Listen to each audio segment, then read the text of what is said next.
what is up, everybody? How's everybody doing? Happy Halloween to those who are celebrating it. I hope everyone's having a wonderful night, day, morning, wherever you're at. Thank you so much for tuning in. Um, Tonight, we're going to be talking about Delphi. No, I'm just kidding. We're going to be talking about DeOrr Kunz case. And for some of those that are maybe new to my channel, welcome. I am Chris with Monsters Under Our Bed. We cover true crime, mystery to the missing. We like to get back on this case by featuring the missing. DeOrr Kunz case has been one that I've followed for a long time.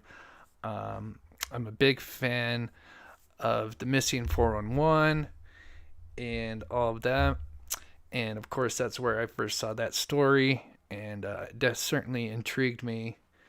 And so much so that we actually went out there. For those that may be newer to the channel, we went out there a month and a half ago. Seems longer, but yeah, a little less than 2 months ago. We were out there in the middle of August to do tests, and that was also with Steve from True Crime Web. And just to thank you guys, because we wouldn't have been able to do that trip without your guys' support. So really appreciate everybody's amazing support. And yeah, so we did a bunch of control tests, and I think me and Steve agree on most things, although I think we still have some different theories. But long story short, let's see. Terry, Chris, can I send you an email with information? I know you. Yes, please, Terry, send me an email if it's about this. Is it something that I need to see now? Just let me know in chat. I'll just kind of look out for it. I know someone said earlier that there was an interview done with the grandfather's friend. Now, the grandfather, Bob, he's passed away. He passed away many years ago. But that was so funny, Chris. I know the Delphi thing. I shouldn't laugh because I did do a short video on it today that I released, just kind of sharing my thoughts on it. But anyway, but yeah, we're here to talk about DeOrr, and obviously it's a case, and I'm sure a lot of people in here as well. I see some people from Idaho, so I'm sure there's people in here that know this case probably more than I do. I've looked up as pretty much every interview that I could find, but I came across one that I completely overlooked, and that was with the original PI, Frank Field. And that's the one that I want to go over. But before we do that, we'll just kind of do a brief timeline for those that may not know this. So, Dom, Chris, PayPal. Oh, if you send a PayPal, thank you so much, Dom. And sometimes PayPal's kind of funky. It alerts me kind of. Sometimes I'll get it directly, and sometimes I'll get it like an hour later sometimes. So if you did, thank you so much for the support, and I will kind of keep my eye out for it. So let's just kind of recap the story a little bit for those that may not know this case, and then we'll get into some behind the scene footage. Oh, and there's my thing going off. That may be it. And let's see, let me move this. But like I said, we went out there, so I've got some exclusive footage to show you guys of the actual campsite, share some of my theories, but the main thing is going over Frank Vilt's theory. And I think his theory, out of all the theories that are out there, I mean, there's probably like three main ones. Either, he was abducted, or he got lost and succumbed to the wilderness, or someone stole him, or sadly the parents did something. It was kind of inside job.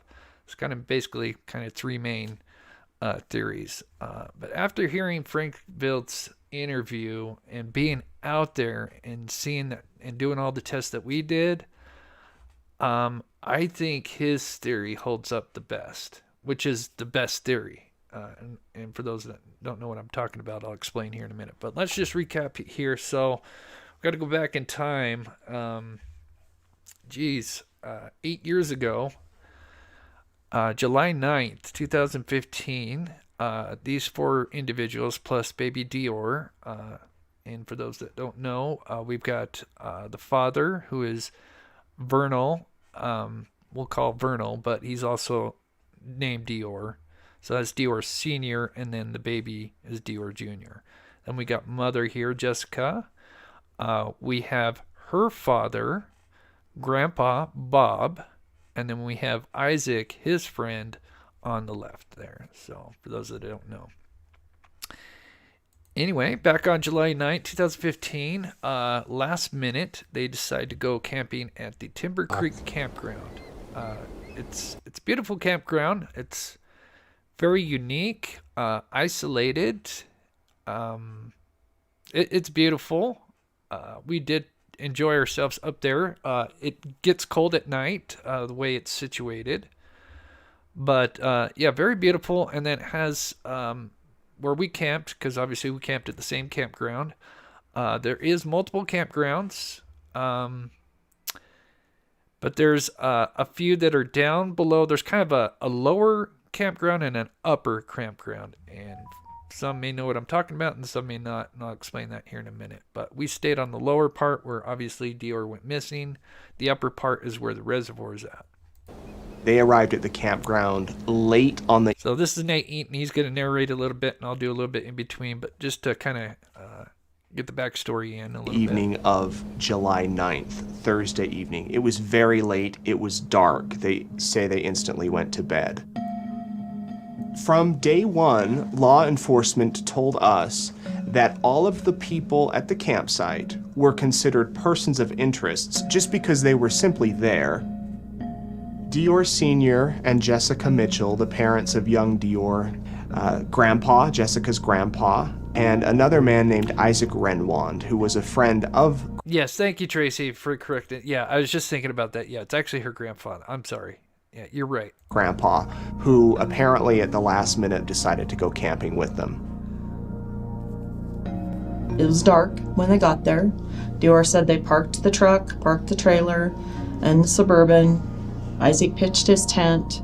They got Grandpa settled in the camp trailer. They slept in the back of the Suburban, got up the next morning, and then he realized how rural it was. You know, they were basically at the end of the road. Thought it was a pretty safe place, you know, cliffs on all the way around, not really any way for him to get out, you know. And that's a huge point right there, what she just said. Cliffs on both sides, and although they're not technical, well, they are in some ways, but it's a bottleneck in many ways. You got a sheer cliff basically on one side, and then the other you have a creek, which he's only 2 years old. He's not going to go across it. I doubt it. And he's not really going to get swept away. And if he did, he wouldn't get more than maybe 5 feet. And we did test on that in multiple areas. There's like beaver dam, man-made dams, all every like 5-10 feet. So anything that's going to get washed down is going to get shored up somewhere, not very far. They had gone into Ledor to the store because Jessica needed feminine products. They went in there and they bought, just that stuff and then some candy and stuff for little man. Jessica goes to the bathroom as the boy's being loaded up, and they return to the campground. So when they get to the campground, this Isaac... So after going to the store, and this is going to be a huge thing, I think, is the whole going to the store and getting feminine products. Now, obviously, I'm not female, and I think we've asked this in the chat before, but if you guys were going on a trip, hiking, camping, anything that you're going to overstay night, I know most of my viewers are female. Just curious, do you guys think you would be prepared for that situation?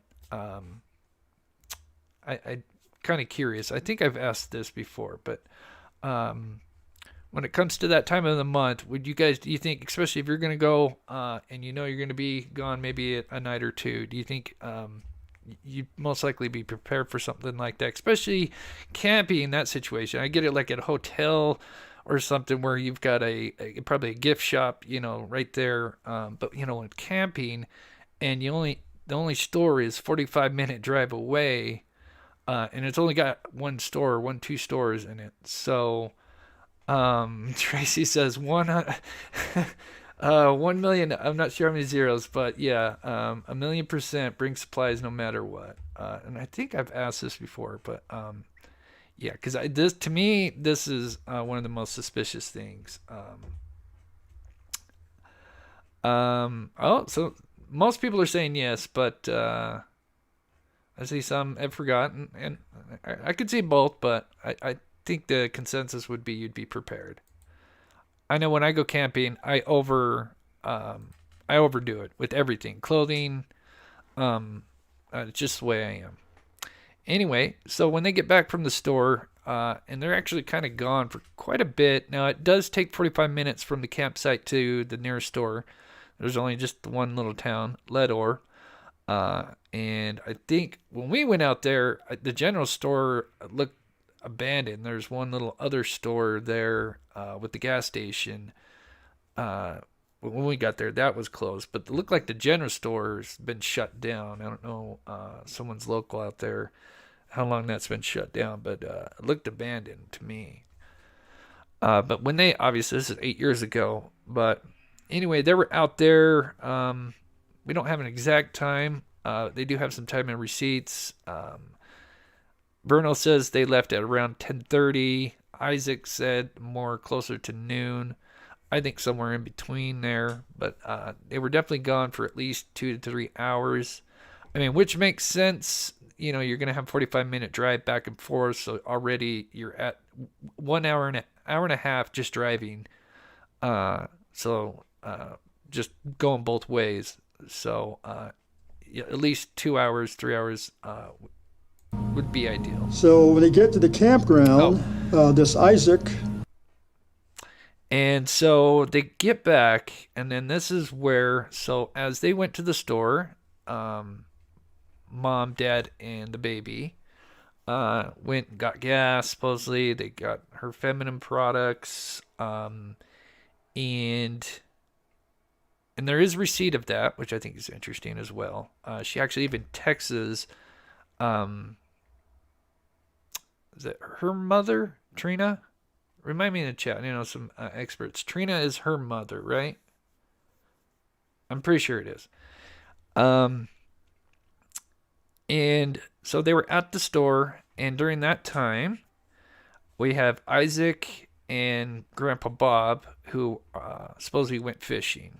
And they had caught some fish, and apparently as they're kind of coming back and they're arriving, mom, dad, and DeOrr Jr., this is where things kind of get weird, stories get twisted, and basically the main story, but it does get twisted throughout the years, which is really suspicious. But the main thing is they hear about this fishing spot. Now, this area that they're at, we're going to talk a little bit about more. It's not that big. Walking from this campsite to where it just bottlenecks and you can't go any further because it's just going to be not a sheer cliff, but you're not going anywhere else, really, is not far. And anywhere that you go where you see the tree line is a bank, a very steep bank. And that'll be very important to the storyline here in a bit. But apparently, Isaac, all the characters I've got up here apparently go walking. Isaac's supposedly leading the way because he's the one showing the fishing spot. We got mom and dad, and then DeOrr. Now, Grandpa Bob's supposedly at the campsite. And he is going to supposedly just hang out, and according to the parents, they were going to have DeOrr watch him. But Grandpa Bob doesn't really remember much. He was suffering from dementia. That's talked about with Frank Vilt. And and I'll get to chat here. I'm sorry. I'm just trying to get the recap here. But anyway, so this is where the point of separation is. And mom says at some point, DeOrr's following him, and then all of a sudden DeOrr wants some candy and wants to go back to Grandpa. Now, this is not very far. I would say this is probably the point of separation. I would give it maybe 50 to 75 feet. So I would say maybe approximately 20 yards. Less than that, actually. About 20 yards where the point of separation from where Grandpa's at. It's not far. She keeps looking back over her shoulder to make sure the little boy's not following them. And when she was confident he wasn't following, they went to the two spots along the creek where they supposedly caught the fish. Well, they went down there probably 10, 15 minutes, and then they saw minnows. And they were going to go back to camping at Little Man because Now, there are minnows. We did confirm that. There's actually plenty of places where you'll see minnows because of the way it's situated. And I think we even have pictures of that. I know Steve took some pictures. There are minnows. We saw that. So we confirmed that part of the story. But the rest of it completely falls apart. With her checking back, it doesn't make sense. She says, which we're going to hear the Frank Vilt interview, which I shortened down to about 10 minutes. He says the mom says she keeps looking back multiple times. But really, this fishing spot is not far. It's not far at all. And at any point, when you're going to go to this fishing spot, you're going to go down a bank. Anywhere, no matter wherever you walk, if you're going to go down to this creek, you have to go down to a bank. What would make sense to me is she'd be like, just before I went down the bank, I looked back. Because, once you go down that bank, you're going to go down, it's about 10 to 15 foot bank, kind of depending on where you're at. It's multiple levels, but no matter where you're at and down there, the campground is above where the creek is at. And you have no line of sight because obviously you're down about 10 to 15 feet depending on where you're at. So you're going to lose line of sight. So it would make sense if she would say, if any of them said, like, okay, before we went down the bank, we checked because we know we're going to lose sight of them. But they never said that. And he loves fish. Like, he loves bugs, stuff like that. And so they went back up there, and DeOrr looks at Bob and says, "Where's little DeOrr?" And Bob says he was right here. We wanted, now obviously this happened in July. We went in mid-August, so it's a month later. So it's close to that year. There was a couple reasons why we had to go August. We were planning to go July, but Steve ended up having to do another case. But yeah, it was still summer. Where's little DeOrr? And Grandpa Silver's right there. So anyway, so they apparently, as they went to go check out the fishing spot, they're gone for 10, 15 minutes, according to them. And then apparently Vernal goes to check on DeOrr. He's supposedly the first one to go check on DeOrr. Goes to Grandpa, and then this is where Frank's telling the story. Of course, he's not there. Grandfather claims he didn't go inside his trailer, but I believe he did. Police say that Isaac Renwand at this time is down at the creek fishing. They say they panic. They do a search of the immediate campground. They look wherever they can. Craziness started. They started yelling. They started searching. They searched for about 15 to 20 minutes. No sign of him. Dennis decided they better call 911. It's a remote area. You can't get cell phone service.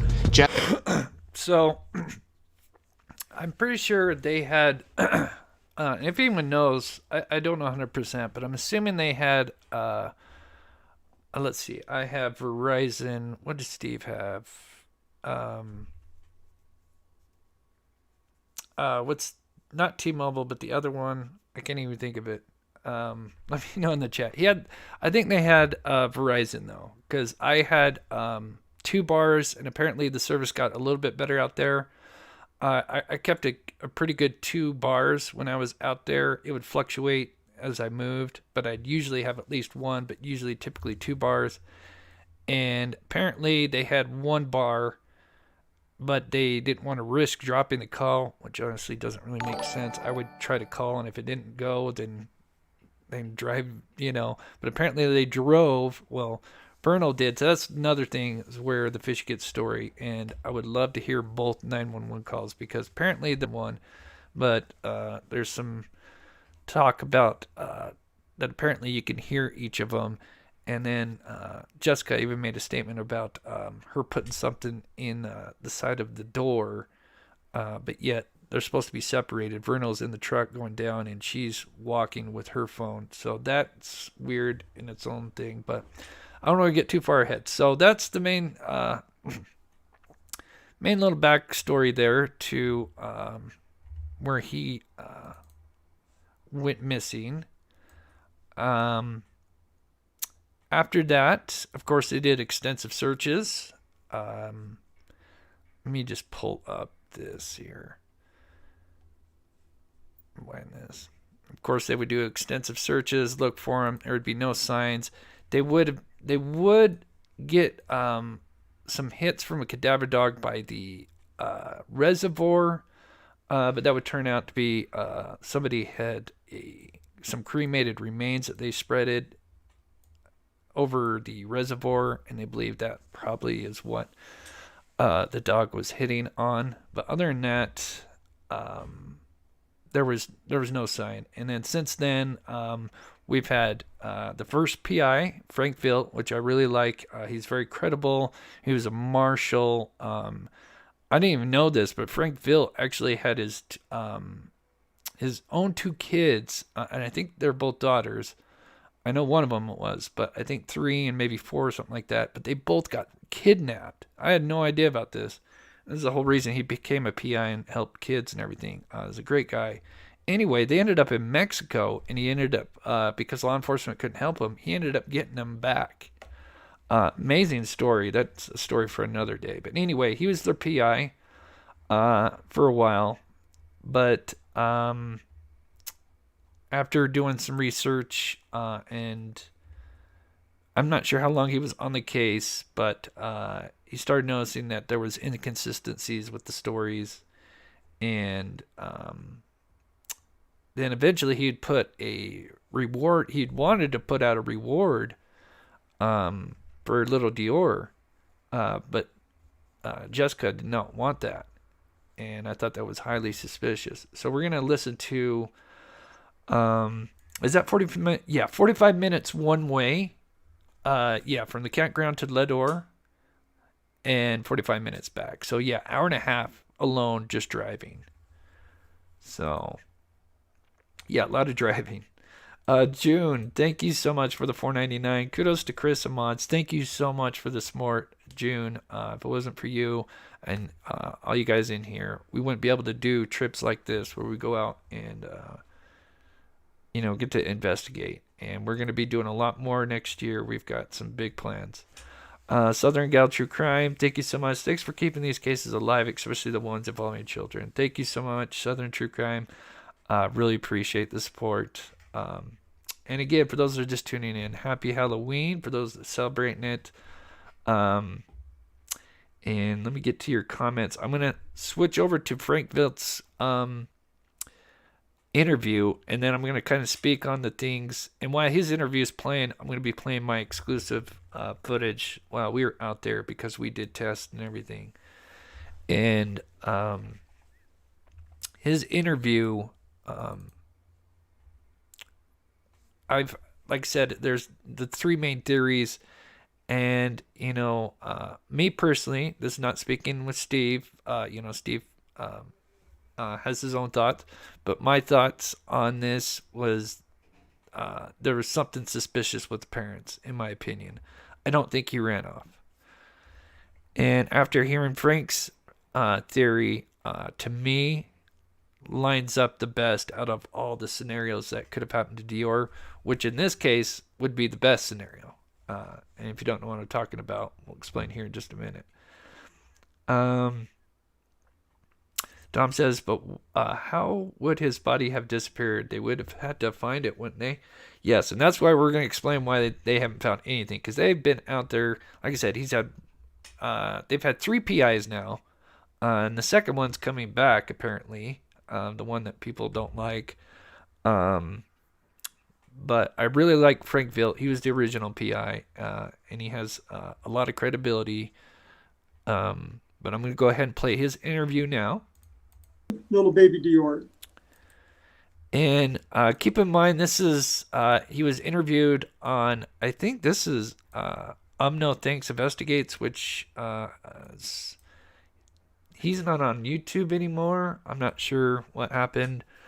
But yeah, I had no idea. He interviewed Frank Vilt. I think this was, I want to say a couple of years ago.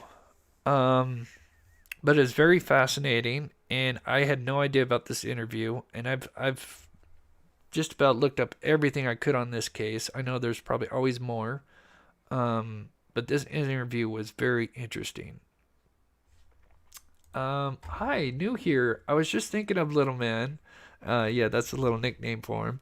He was one of the very first missing cases I listened to. I used to live in Idaho. Oh, wow. Well, welcome, Bandana. Thank you so much for subscribing, and appreciate you being here.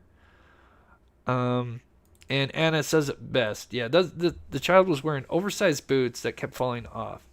No clothing was ever found. And here's me out there. I'm at the campsite. What we have right here is actually a life-size cardboard cutout of approximately how high DeOrr would be. We were doing sight tests. We did a bunch of tests when we went out there. We did, now I'm going to play it here as the interview goes on. But we did sight test. We did digging test. Because if you're not familiar with Idaho, it's very rocky. Very rocky. It's funny, I live in the Rocky Mountains, but this area, very beautiful, but wherever you dig, it's very rocky. It would be you would have a tough time, not saying it's not possible, but you would have a tough time burying a body just about anywhere in a lot of this area. There's certain areas where you can find the soil where it's not as rocky, but man, I swear, I did a test where I took the shovel and just went to random spots, and I do have it on footage, and I've got to find it.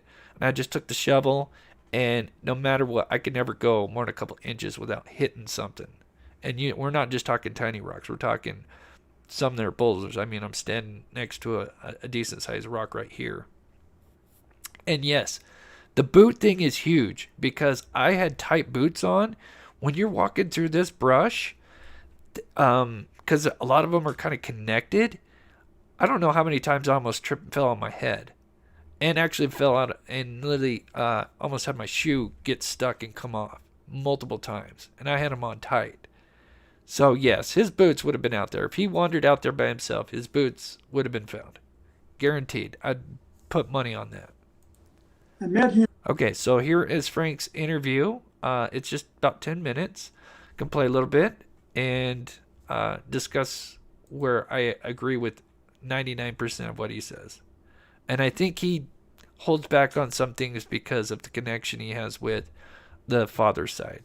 Because his dad and grandfather worked at Burgoyne's Body Shop on 7th Street in Bear Lake, in Montpelier.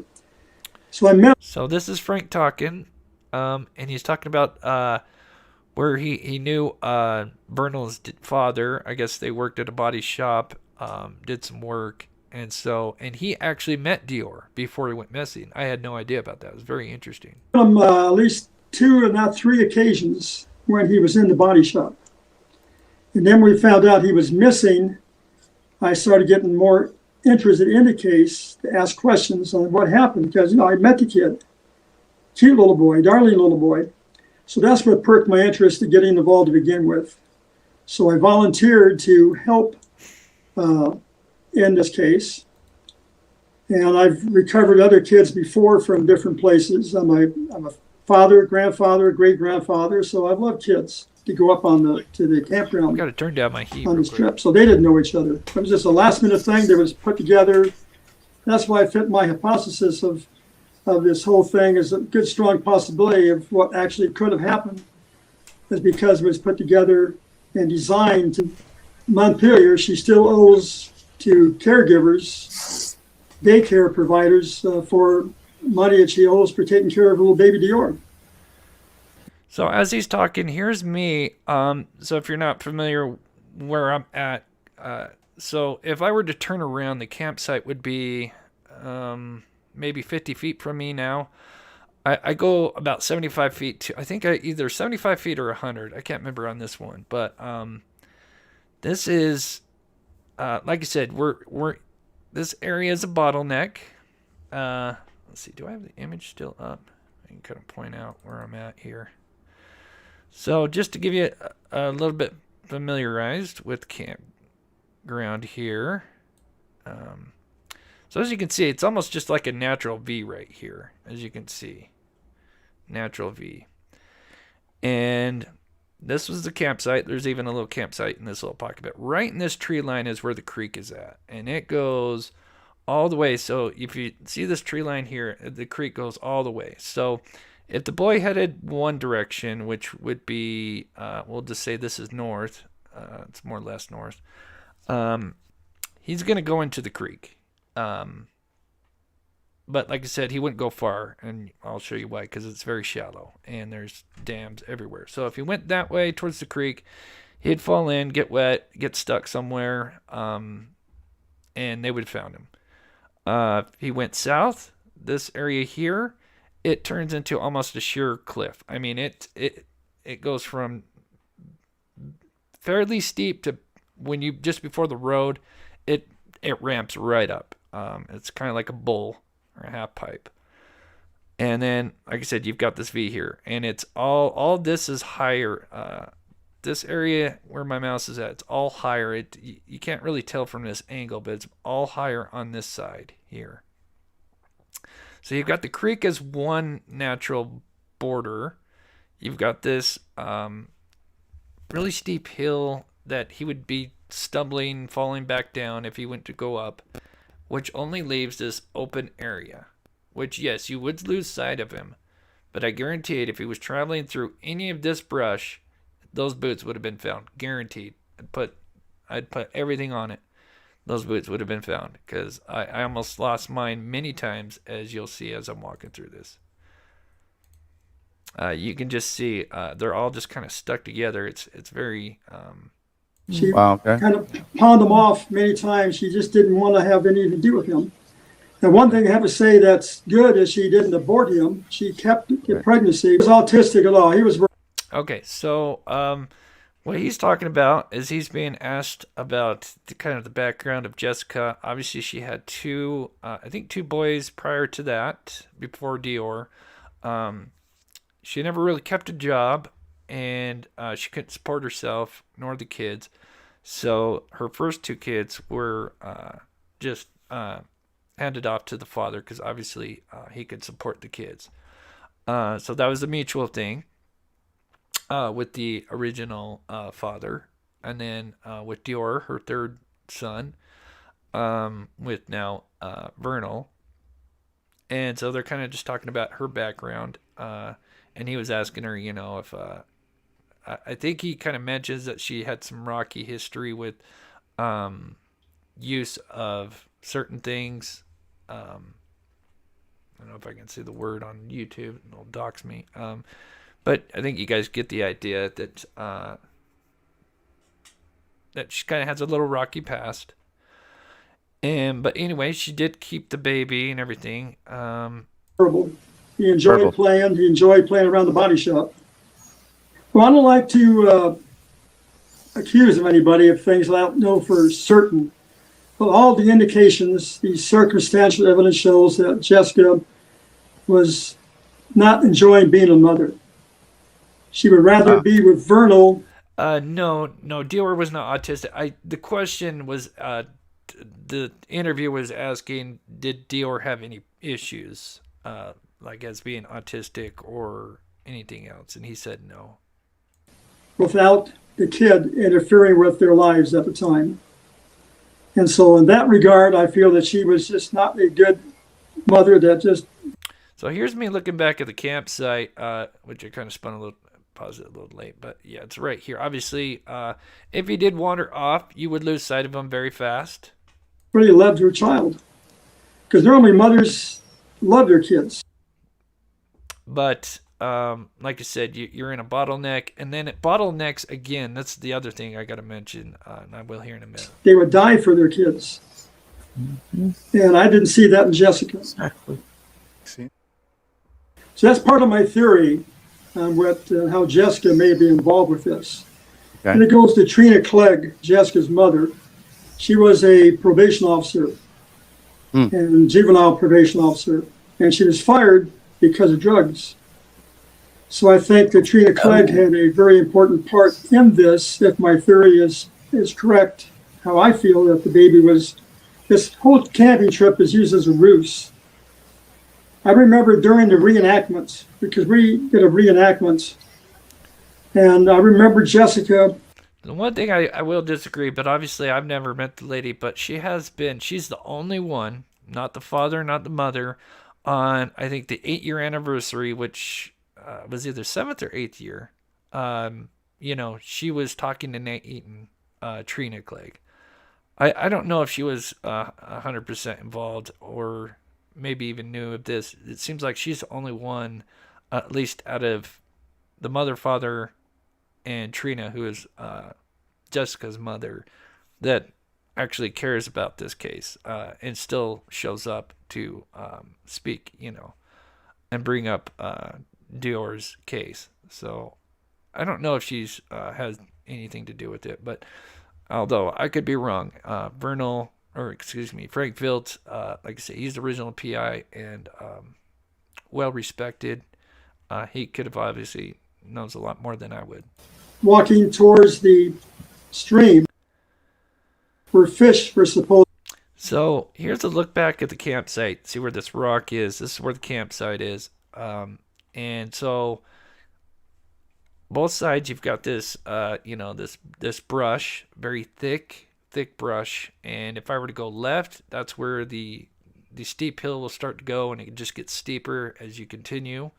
To the right of me, you would eventually just go to the creek, and it just goes on. So then you have the road, would be the only thing. But if he was walking along the road, you'd think he'd be found. Supposedly found.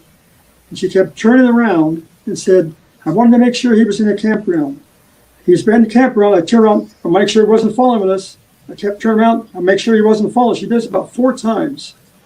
So in doing this, I think she was establishing the fact that he was, number one, in the campground, and number two, that she was not with him when the boy disappeared.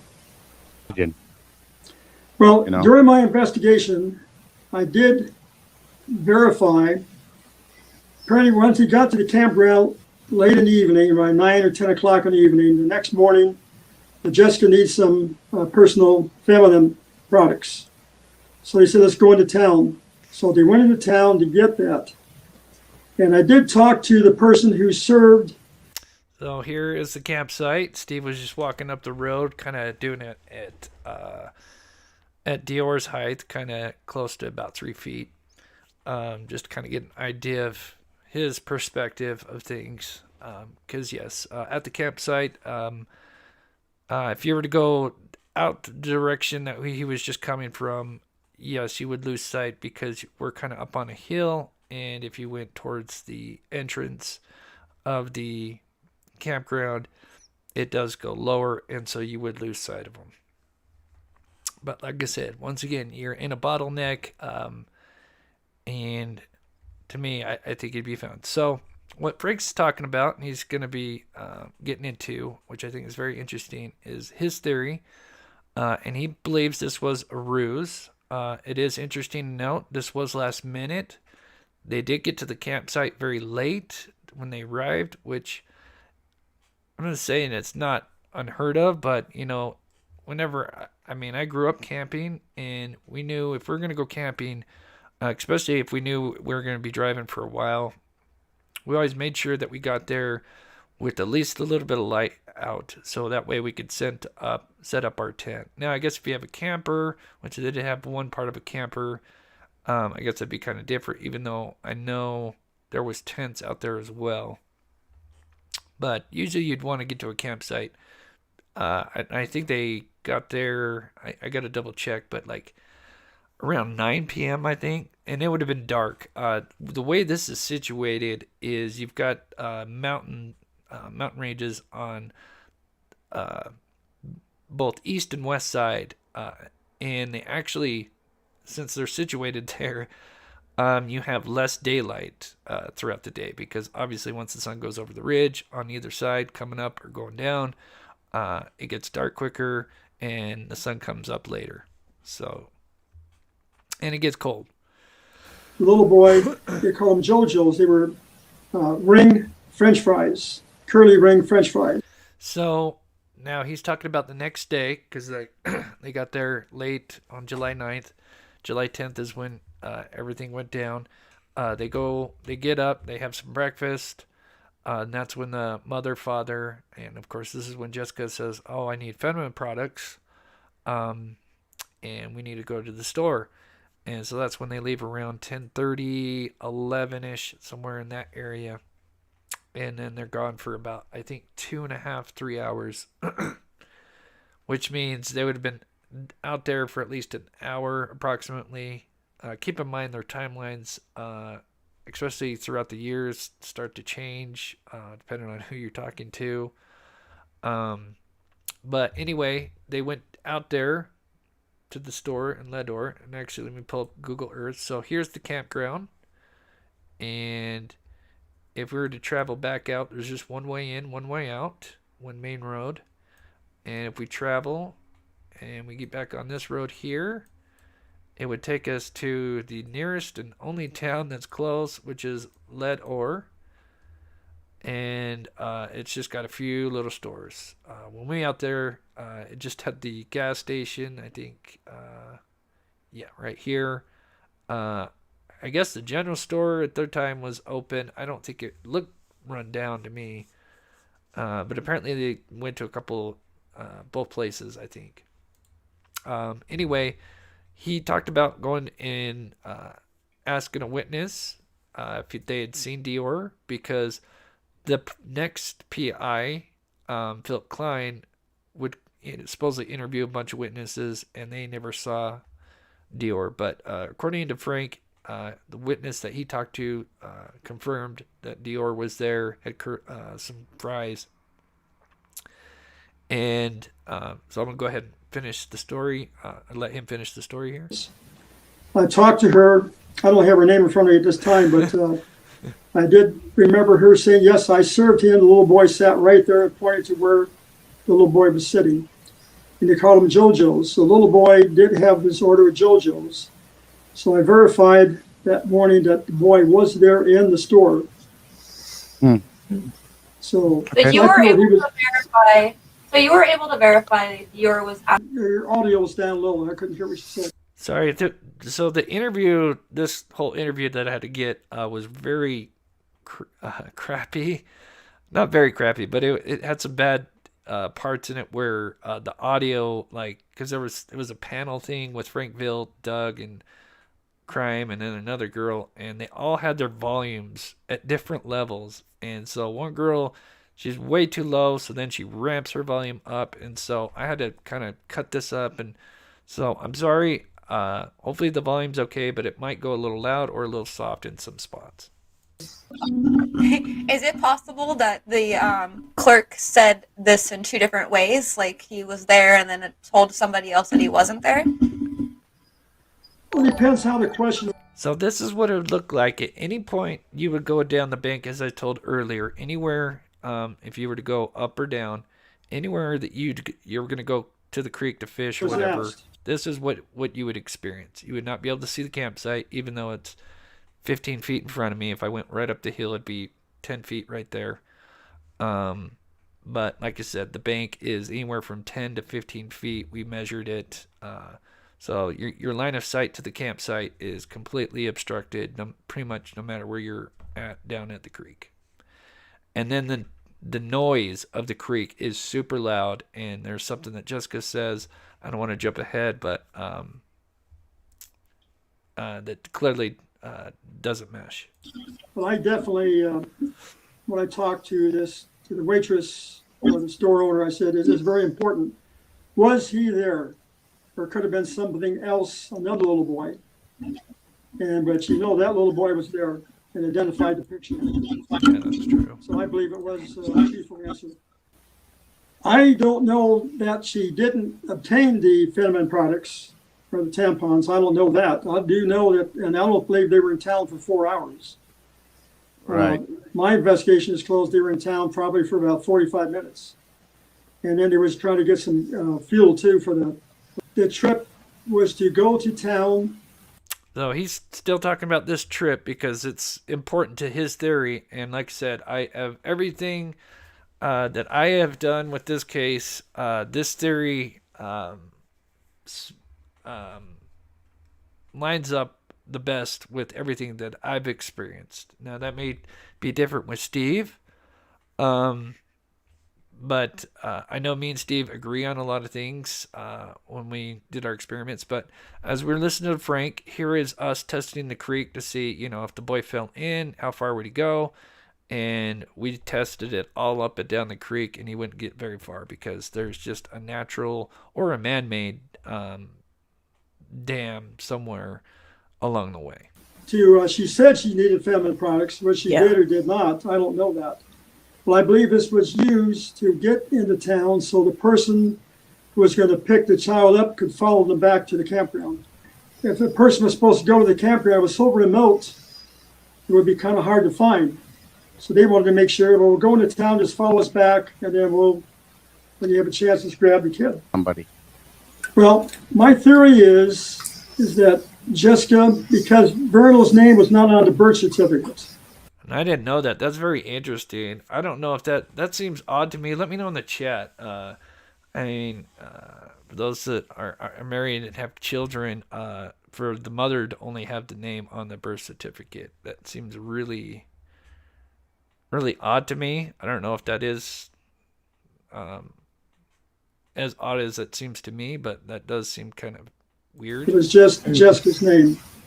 But if Vernal knew that she wanted to put the boy up for adoption, he would fight that. I don't think she wanted that fight. So she said, well, we'll just That makes sense. try to get him picked up. And I believe the mother had something to do with this because the mother had connections too with, I would say, lack of a better term, from lowlifes that are into doing things that are devious. So I think it was the trip into town. The boy was seen. They go back to the campground. She made sure that he was at the campground. That could be it. At the campground. And that could be it. Yeah, because it seems like they kind of split up. Because obviously she's obviously they're not together anymore. But yeah, maybe that could have been it. Maybe they were separated for a time, and maybe I guess that would make sense on that. person following them in, and you only drive about 2 miles an hour. It's a very rocky road, not even a gravel road, it's a boulder road. And the person was able to pick the child up. Now, during the reenactment, I demonstrated how to take a child by the hand and walk away with the child. And I demonstrated that. And so I think that's exactly what happened. So once they reported the boy missing, they had to follow through with the searches, looking for him, because they were fearful that if they found out they told a lie, they could be in trouble. So I think just continue this. Well, here's another overview of the campsite here. And just as Frank's saying, he's basically didn't catch all that. He believes that the whole going to the store was a ruse, and that there was people lined up to they had an adoption set up before this trip even happened. That's why it was last minute. And bringing Grandpa along would be the perfect kind of fall guy, even though they didn't know that Isaac was going to be tagging along, which now that's even better because, just face value, a lot of people would think he could be involved, be a predator or whatever, but he's the honestly, it seems like the only honest person out of the group, Isaac, and he's the only one that's been consistent with his story, whereas mother and father have changed. Grandpa, it would make sense because he was already experiencing dementia, and obviously he passed not too long after this happened, and he did get interviewed, but he clearly just had no idea what happened. And watching his interviews now, and after thinking about this, it totally makes sense. He just had no idea because they just kind of deceived everybody. They took, if this happened, in theory. But I like this theory because if this is true, this would mean most likely he's alive, which I kind of think and hope this is the theory that played out, which would mean he's, hopefully with loving parents, even though this wasn't the right way to go about it. But this is his theory. I like it. It makes the most sense to me. I have seen many of the parents and both of their interviews throughout the years. They've completely changed in many ways. And the biggest thing, which she's going to talk about here, is when the mother, I think it brings it up one more time, when he went out there to do reenactment. And she says that she keeps looking back. And he had a problem with that. And I do as well, and I'll explain why here in a second. There's a lot of things go into that. I mean, the cadaver dogs could not find anything. Well, the number of people searching could not find anything. Took the truck in to the sheriff's office in the back garage, and they were searching it. Because I was talking to Vernal at the time while the FBI was going through the process, their texts. But I don't know whether that was true or not. I just, until I hear that it was human blood, but not positive that it was human. I watched. It seems fast, but My it's understanding, not. yes, it was kind of a rocky relationship. It was not a good relationship. Right. And just to look at the home in which they lived in. I've seen some very fast creeks. I would say that's an average. I mean, I know somebody asked me, what do you think it's going at? I would say maybe 3-5 miles an hour. And because I went through the home, and the home was not well kept. It was kind of disorderly. And normally, I think that Trina Clegg, Jessica's mother, had a part in this, because once she was supposedly notified of the missing boy, she would have to have driven a very high speed, over 100 miles an hour, to get there in the time frame that she did to talk to some of the attorneys. But I happen to be a Latter-day Saint, Church of Jesus Christ Latter-day Saints, a Mormon. And I do know that adoptions do take place where we can adopt a child into our family, and the name is changed, and the birth certificate is changed. Yeah. Jessica had a birth certificate. If she played this out, which I think is a strong possibility that is all taken care of, was the baby was taken care of through an attorney. The baby was adopted out. He has a new family. Every Christmas I think about this. I said, at least maybe if it is true, he has a happy family, a family that loves him and is taking care of making him happy. Right. I think I kind of pinned DeOrr down.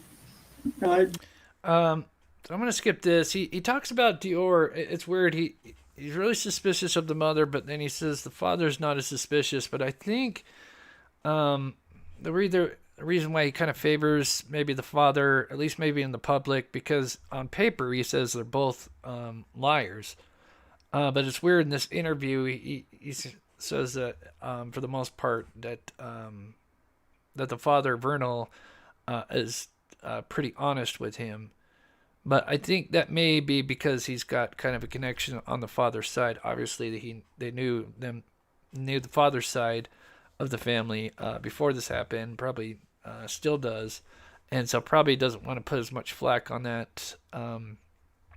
But keep in mind, both of them have failed polygraph tests a number of times. I forget the numbers off the top of my head, but they have taken several, even ones that are done by the FBI, and they, I think both, if not, I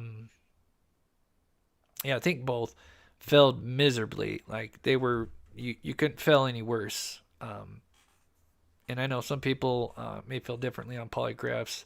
I know they're not always accurate, and that's why they're not admissible in court, but I think it just adds to, it's just another little piece that adds to clearly their stories. The reason they're not lining up is they're not telling the truth. But at least with the father, I don't see him being so if like there was an accident or something, or they took the child's life, I don't see that happening. This is why I think this theory sounds more plausible, especially just kind of with the history on the mother. And like I said, just theory, but I think to me, and I pray this is the one that's right, because this would mean he's still alive. The fact there's no clothing found, and then there's, like I said, there's many red flags. I mean, I could be here for a 5-hour live and go through all the red flags, but I'm just going to get to the big ones. There's something he mentions here that I'm sure many would agree that's a huge red flag. I said, DeOrr, So I'm going to skip this here. if he was dead, under her going on with life, doing everything, because she knows she got rid of the problem. He's it's like her other two kids. She has a chance to be alone with DeOrr. Of course, that fizzled out and dropped too. So his dad, quite a bit. He's deceased also now too, because he was at the body shop. He had his shop was in the back of the body shop. Father, and I said, "Do you really think your son?" He said, he talked about him all the time. Staying lit during that, but we did reenact them walking down to the stream, and then I took the little girl was Vernal's niece, and actually walked off with her. So I showed how the little baby could be picked up without anybody even having to be suspicious. Yeah. Right. And then the other situation was that you have my letter up now. And the reason why I got out of it, because I And yeah, they had Grandpa as a fall guy because he's got dementia. He's already, sadly. And then, of course, then he brings Isaac, which they didn't know about. But then, like I said, for those that know this case, bring someone like Isaac, and if you just see him for face value, which I'll just pull him up, like I said, he's a nice guy, and I hate to say anything, but this is just what the public kind of thought. Not all, but they kind of thought, oh, wow, this guy looks suspicious, But he's the only one that's been consistent in his story, and I think the only one that's passed his polygraph. offered a $10,000 reward of my own money to put up. Okay, and this Jessica is the didn't like big that. red flag right here. Because I offered a $10,000 reward of my own money to put up, and Jessica didn't like that. So what do you guys think in the chat? I'm sorry, I've been rambling on. I'm going to get to chat here. But there's just so much. But he was going to put up $10,000 of a reward. I mean, we see that is just a common thing when kids go missing, or just, missing in general, but especially with kids. You would hope to see a reward to, entice somebody. And apparently, according to him, the mother got mad and did not like that. He was going to put up his own money, $10,000, and they had an issue with that. Where does that make sense? Where in the world would not having a reward out there? I think it's absolutely ludicrous in my mind. I've worked with many mothers, obviously, for those that have been with me for a while. I've worked with the Dylan Rounds case. I've worked with Candace, Dylan Rounds' mother, who will, she is an amazing woman and has done everything she can to fight for Dylan, and she's a fighter. And then same with Aiden Clune. I worked with his mother and went out looking for him. And both, and they would do anything. Reward, you name it. Anything that's going to benefit helping looking for them. And especially like a reward, you guarantee that they'd be jumping on that. And for them to have an issue with that, oof, man, that to me, that's a huge, huge red flag.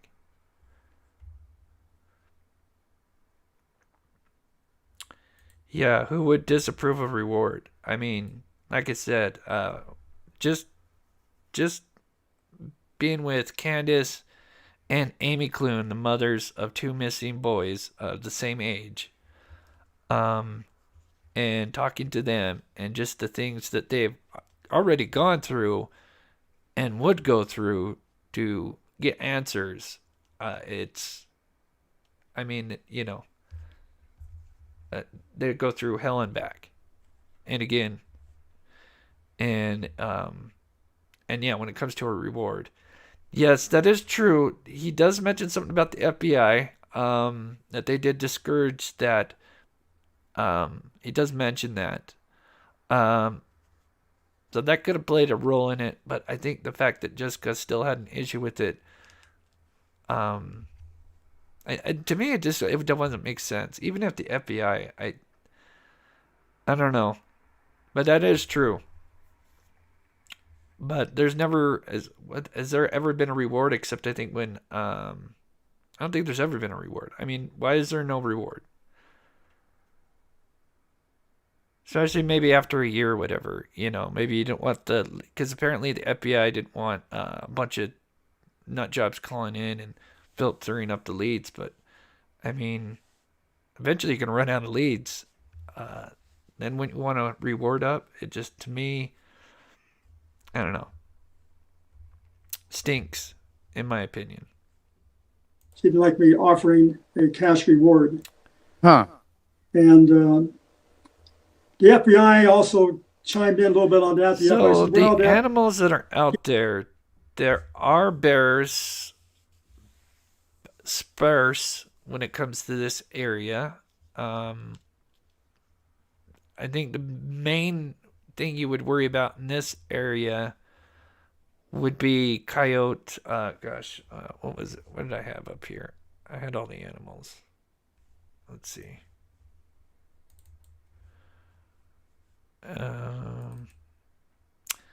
So, yeah, very sparse on bears. I think they had maybe mountain lion, bobcat, but very sparse if they have any. Coyotes and wolves would be the big one.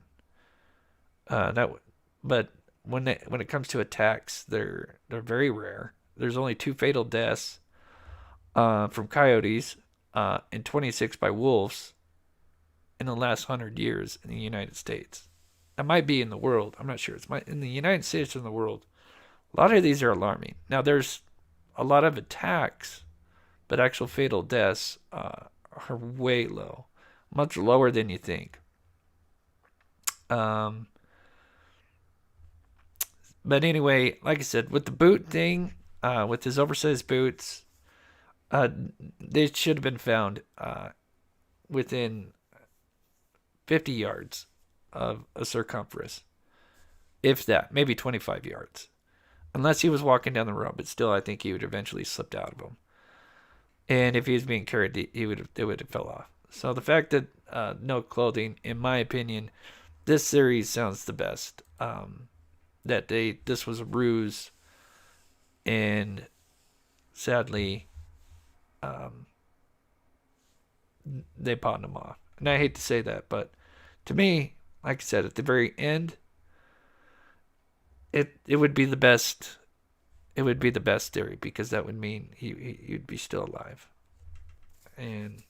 But like I said, we've been out there and just nothing added up. And like I said, I could go for another 2 hours easily just nitpicking at a couple of their interviews where things didn't make sense. The mother's down by the creek when she was on the missing 411. She says that she could hear Vernal talking from the campground. That's absolutely BS. The creek is so noisy. We had a generator running, and I even have a sound test. As a matter of fact, do I have the sound test?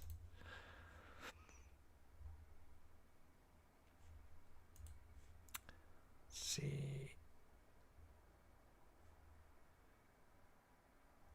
Let's see. DeOrr Live. Is it in my other folder? Oh, it is. It's in my other folder. Dang it. But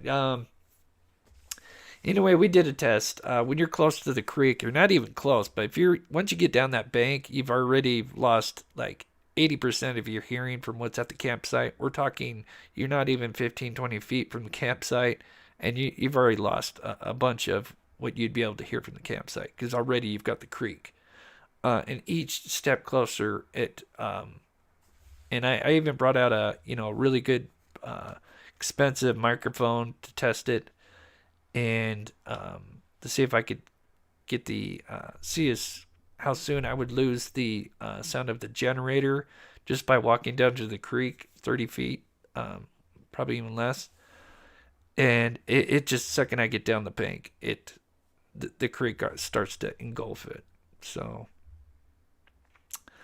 let me see what you guys are saying.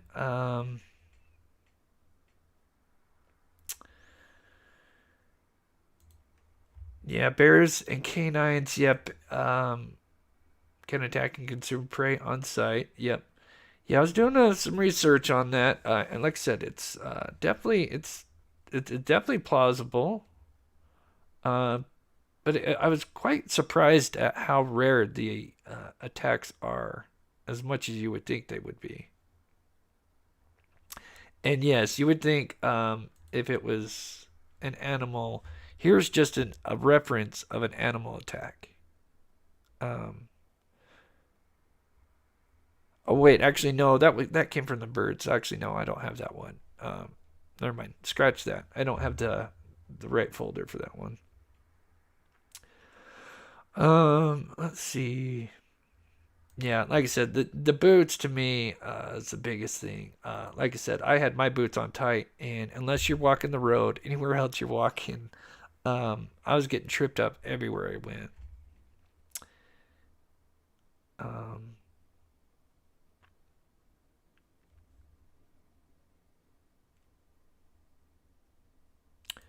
Yeah, I like Frank Vilt. He's definitely, like I said, his own two. I think they were both daughters, three, and so I'm not sure what the other one was. I'm close to the same age. Were both kidnapped and taken to Mexico, and he went back. He went out there and retrieved them. It's an amazing story. I just learned of it the other day. Something maybe I have to cover one of these times. But yeah, amazing guy. Became a marshal. He's done it all.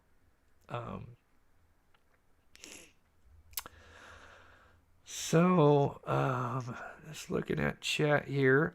Anyway, just curious, because it is Halloween. Anybody dressed up for Halloween? If you are, let me know in chat. Just curious, because it is the holiday. Chris says, I think there had been evidence. I agree. Where is the other guy that was with Grandpa? Is he still alive? Isaac. So, yeah, Isaac's still alive. Yeah, Grandpa's the only one out of the people that were there that passed on. Isaac's still alive. He did an interview, I'm not sure how many years ago, maybe 4, maybe a little bit less. Basically tells the same story. But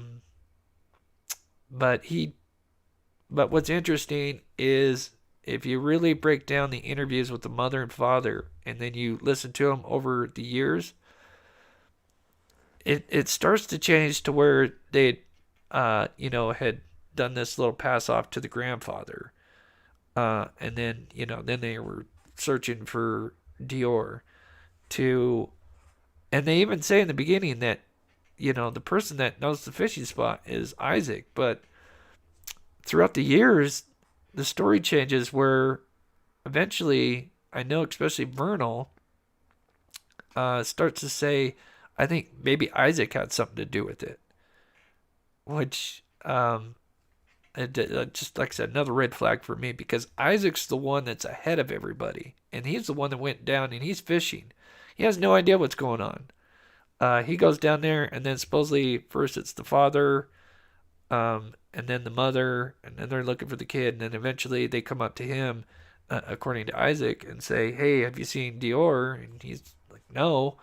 And then they thought it was suspicious that he didn't seem concerned, but he probably still didn't know that, like, the severity of it, because he's probably thinking, "Oh, it just, not a big thing, maybe just playing hide and seek or something." But anyway, they use that he's not concerned, and kind of try to flip it on him, and it It stinks to me. I went in my usual costume as a home health aide. Oh, that's awesome. I tried being Lily Munster for a minute, laugh out loud. Nice. I love the Munsters. Was it Rob Zombie's gonna do a Munster version? Some kind of spin off of that.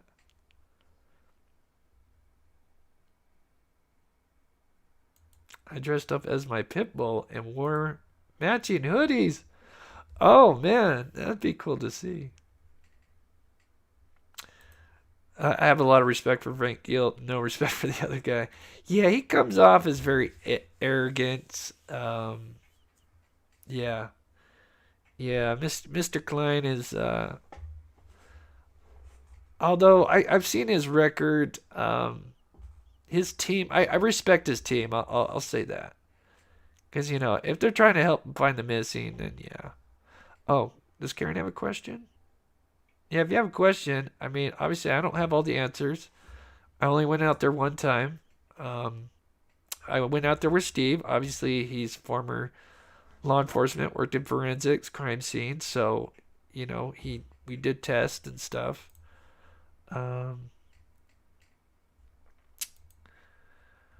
Virgo says, pawned him off. How scary if true.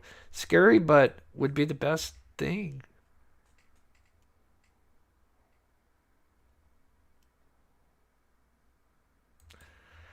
Not necessarily Chris, because selling him to who is what matters. Yeah, well, I'm just saying, you know, in the context of that, you know, that he'd be alive, you know, compared to all the, you know, scenarios, which would be death, or, you know, worse, you know, if it was purpose. But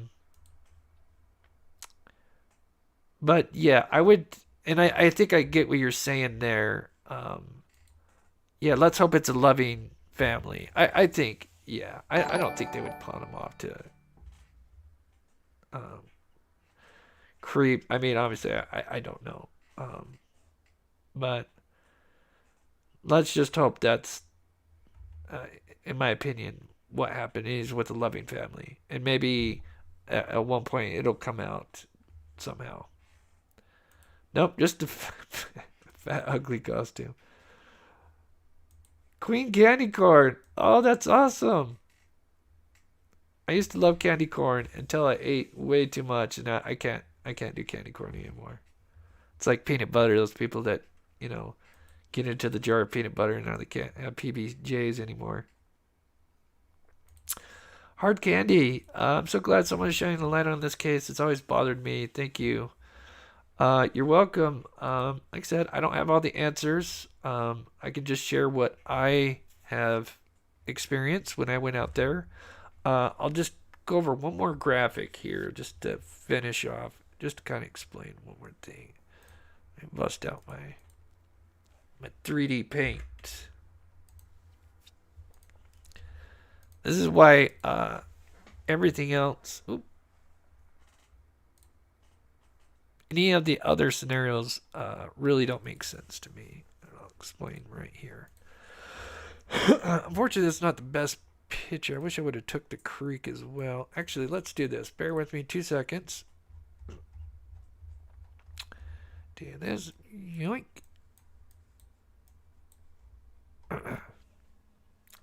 Because we want to do... go in the reservoir, obviously, and we wanted to search the reservoir. Unfortunately, that didn't work out for many different reasons, not just one, multiple, unfortunately. We had people there. It was cold, so all our batteries were pretty much dead. We're dead by that point. It was... Many things didn't go right. Oops, that's not the picture I wanted.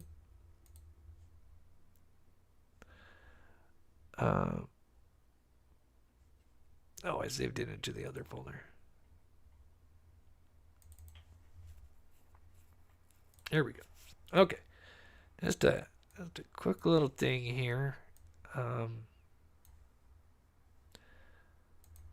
So here's the reservoir up here. But see, when you're looking at it on the map, you don't realize this is, so as you can see, this says, well, this says Upper Timber Creek Campground, and then this would be Lower Timber Creek, because it goes up. I'm not sure how many feet, 50, 100 feet. This is much higher than this area right here. It just all of a sudden ramps right up. So really, all right, I'm gonna get in here with my paintbrush. Okay. Oh, he's ready for some charades. I'm just kidding. Or Pictionary, actually. So here would be one border, right? So anywhere he goes this way, he's going to go into the creek. And he would have been most likely found, one way or the other. Other way, all this, even right here, steep. You're going to fall down. All this. He ain't making up it. A 2-year-old, he's going to be tumbling back down the hill. So you're going to get funneled right into this road. As a matter of fact, right about here is the gate. So there's fences that run along as well. So you got this fence that runs way up here, and a fence runs way up there. So you're getting funneled one way, and you'd be walking on the main road if you made it that far. If not, you're still going to be in this area, and they would have found him. So that's about, it's like I said, it's a bottleneck on both sides, really. Is the best way to put it. And this is where the campground is. And, they make it sound like they went all this way to the creek, when really, the fishing spot's like right here. It's not far. When she says she keeps looking back 4 times, she makes it sound like she walked half a football field, or, whatever. And it's not even, 25 yards, maybe. So, anyway, that's just my 2 cents. Oh, let me zoom out. I guess you couldn't see all of that, could you? My 2 cents. Oh, shnikes. So yeah, hopefully you can see that okay. But like I said, you basically got this natural border. And yeah, possibly an animal could have carried him up. But like I said, the shoes would have been found. So anyway, that's the show. But I think, out of all the scenarios, that would be the best one in my opinion. Maybe some may feel differently. But we are, of course, going to be doing more cases, and we are going to keep an eye on this case as well. All the cases we've worked on, there's still things, connections. So, yes, they did the creek, which it's not very big. Obviously, it's not wide. If you saw it a little bit earlier, it's not very wide. They would have found him, guaranteed. The reservoir, it's not that big, and it's shallow. That's, like I said, there's many reasons. Unfortunately, we didn't get to drag the reservoir, and one of them was because the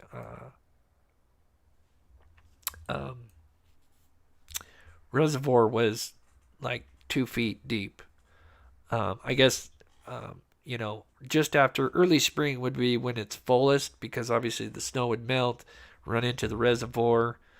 So then the reservoir would be higher. But they went in July, which is when it's going to get to its lowest, because it's summer, all the snow has melted, and now all the water supply has gone, and so now it starts to lower. Whatever it's called. Yeah. Yeah, it's not easy when you're live. Brain farts, they happen many times, especially when you're trying to multitask many different things. But yeah, as you can see, here's the creek. Go to town.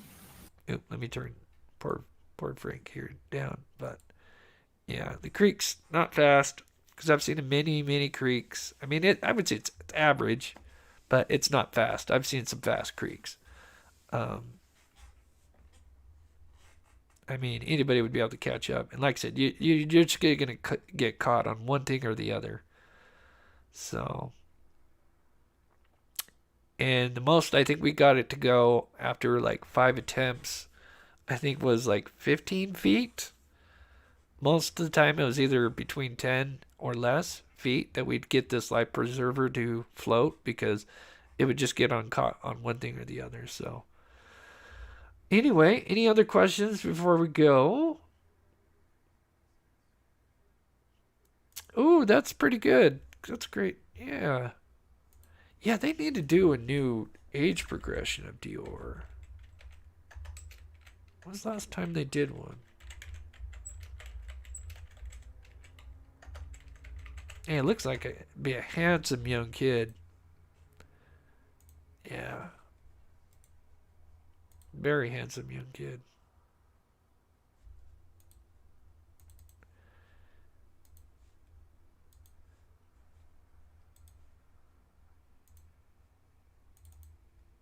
Yeah, look at that. He'd be a heartbreaker. That blonde hair. Oh my gosh. Holy shnikes! Oh, I miss Chris Farley. Let's see. Anything else? Yeah, no, wait, yeah, no. Brandon Lawson update. Brandon Lawson. We might have to do a Brandon Lawson. Might have to have. I'll have to talk to. Oh gosh, what's his name? Say brain fart again. The guy that's worked on his case, Jason Watts.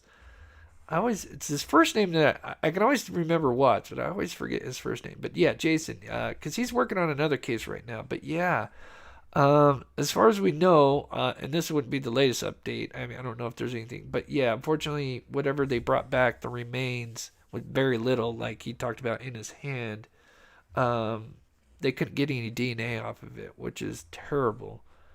I think they believe it's him, but there's no teeth.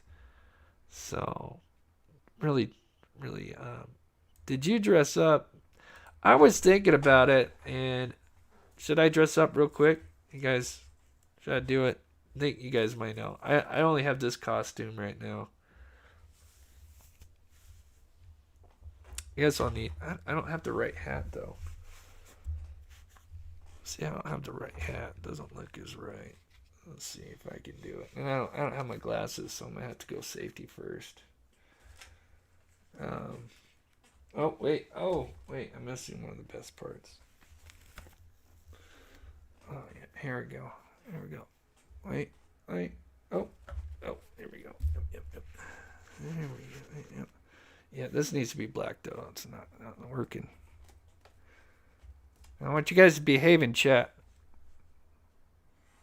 All right, what are you guys talking about in chat? Huh? What are you guys talking about in chat? What do you mean? What do you mean you love it, Amy? Tell me. Explain it to me. I'm gonna block you. I don't understand. What's so funny? Let's stay on the subject, guys. Okay? Spot on. What does spot on mean? We're not talking about spots. What? I got spots on my glasses. Come on, guys. Let's focus, guys. Let's focus. Come on. You freaks. You guys are terrible. All right. Just a little Gary Hughes. Anyway, I thought I'd have to do it just once for you. I can't do it. So mean. Anyway, it's all in fun. I mean, no disrespect to any creators. I think we should all just get along. There's plenty of room for everybody. But can't help myself. That's how I get back at people. I'll just make fun of myself, making fun of you. That's the best way to do it. Humor. Anyway, I hope you guys enjoyed my little impression. Yeah, I don't have the proper hat. I think I got rid of the visor type hat. But yeah. Anyway, thank you guys so much for hanging out with me.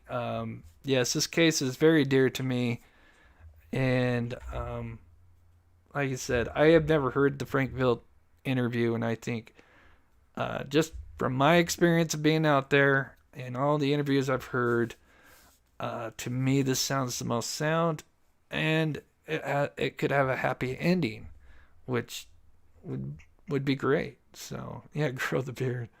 Yeah. Oh no, they deleted. Oh, Johanna, you got to watch the full caps.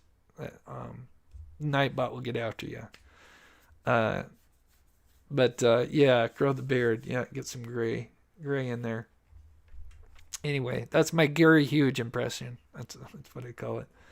Anyway, Mandy, thank you so much. Thanks for all your hard work, Chris. Thank you so much, Mandy. Member for 14 months. That's so awesome. Thank you, guys. And truly, like I said, I would not be able to do what I do if it wasn't for you guys' support. So I hope you guys have a wonderful evening. I actually do have quite a bit of my BG gear, which is the bridge guy. So are you guys ready to talk about Delphi?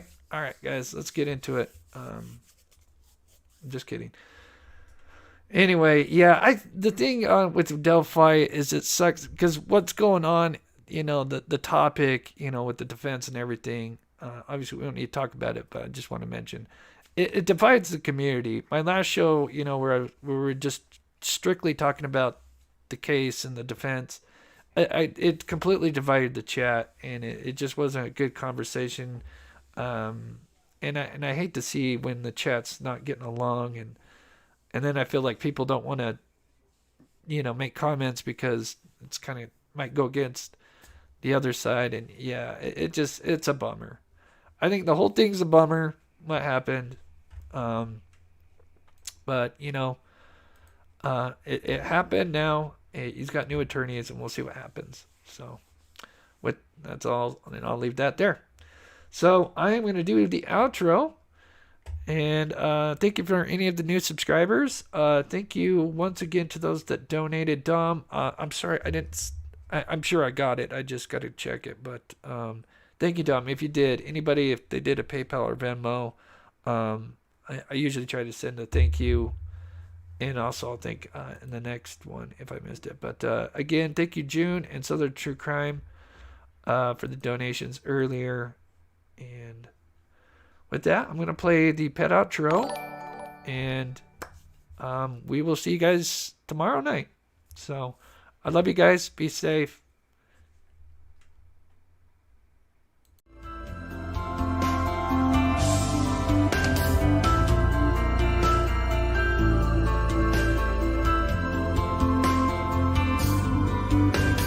Thank you to the mods. That's all I wanted to say. Thank you to the wonderful mods. Copper Horse, Karen D, Jocelyn. Amazing. Thank you so much for your guys' help. All right, back to the outro.